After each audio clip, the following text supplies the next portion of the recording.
Ready? 5 seconds. Mr. Deputy Chairman, the railways are a premier public undertaking, and as such, it is expected that they should be run as a model commercial department. For a number of years, successive public accounts committees have drawn attention to over budgeting, lack of control over expenditure, delay in quick disposal of disciplinary cases, delays in recovery of dues, drawing up contracts and their execution resulting in unavoidable expenditure. To take up the first over budgeting, I would submit that in 16 grants there was over budgeting. There were supplementary grants and appropriation obtained in a number of cases which proved to be excessive. Savings also occurred in a number of cases due to delay in finalization of plans. Successive public accounts committees have made serious complaints in regard to the delay in disposal of disciplinary cases. Time and again, the Railway Board has been approaching the Public Accounts Committee with a request to close past cases, and the committee had no option but to accede to this request. If this department is to be run as a model commercial department and set an example to both public and private undertakings, such things should not be allowed to occur. A number of cases had to be closed because the officers concerned had retired and no action could be taken against them. I would here like to submit a typical case. There was an officer against whom the Special Police Establishment had made a serious allegation in 1981. This officer was finally removed from service in 1989, that is, after 8 years. He was in the meantime promoted and retained in a higher post. Such delays have also enabled delinquent officers in a number of cases to escape due punishment because of retirement from service in the meantime. This indeed is a very unsatisfactory state of affairs, and if we have to serve as a model and in a business like manner, then we have to see that the exchequer is not put to such losses by decisions being delayed for 8 years and allowing the officer concerned to be promoted from one post to another in the meantime. There is delay in the awarding of contracts resulting in loss to the exchequer. I would invite your attention to a particular case where an order was placed for the manufacturer of a composite coach.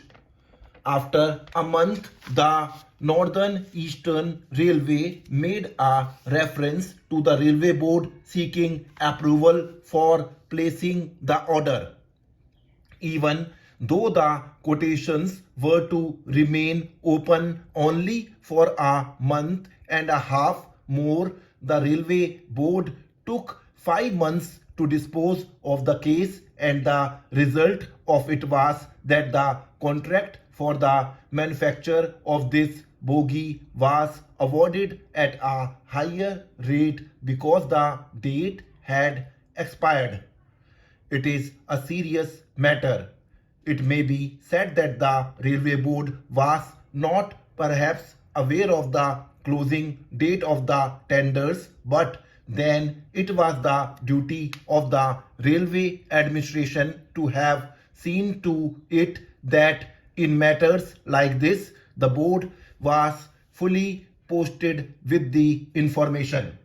Similarly, sir, the audit report has cited serious irregularities of a widespread nature relating to technical inspection of works resulting in overpayments. The Railway Corruption Inquiry Committee also pointed out that the prevalence of such corrupt practices in the railways, and it recommended the setting up of a vigilance cell consisting of 3 officers. It also further suggested that one of the officers of the vigilance cell should be an engineer from outside the railway service. Now the vigilance cell has been created, but a non-railway engineer has not been included in it as was recommended by them. And what has been the result? The report of the Public Accounts Committee, which was placed before the House only a week ago, has also quoted 3 examples of such payments. Sir, the Railway Corruption Inquiry Committee very strongly recommended that there should be a vigilance cell consisting of 3 engineers, one of whom should be from outside the railway service. The Railway Board has not accepted this suggestion, with the result that such things have been happening successively. There is a lack of technical check of these various works, and human nature being what is, all the 3 officers of the vigilance cell being of the railway department, some leniency is being shown, which results in a great loss to the exchequer. I do hope that the Railway Minister will be pleased to reconsider the recommendations of the Railway Corruption Inquiry Committee, and even at this late stage he will see that in this vigilance cell a non-railway engineer is included. As stated by my honorable friend, I also think that the railway accounts and finances are not as satisfactory as they should be from the facts and figures supplied to us by the Railway Ministry. This was not accepted by the minister, and he quoted some figures, but they have not satisfied us. Mr. Deputy Chairman, the railways are a premier public undertaking, and as such it is expected that they should be run as a model commercial department.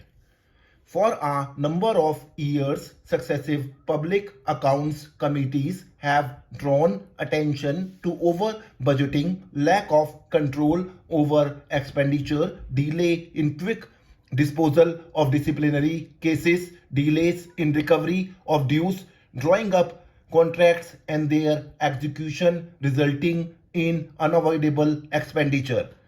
To take up the first over budgeting, I would submit that in 16 grants there was over budgeting.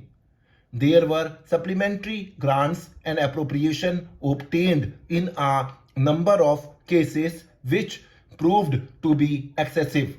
Savings also occurred in a number of cases due to delay in finalization of plans. Successive public accounts committee have made serious complaints in regard to the delay in disposal of disciplinary cases. Time and again, the Railway Board has been approaching the past cases, and the committee is with a request to close had no option but to accede to this request. Stop.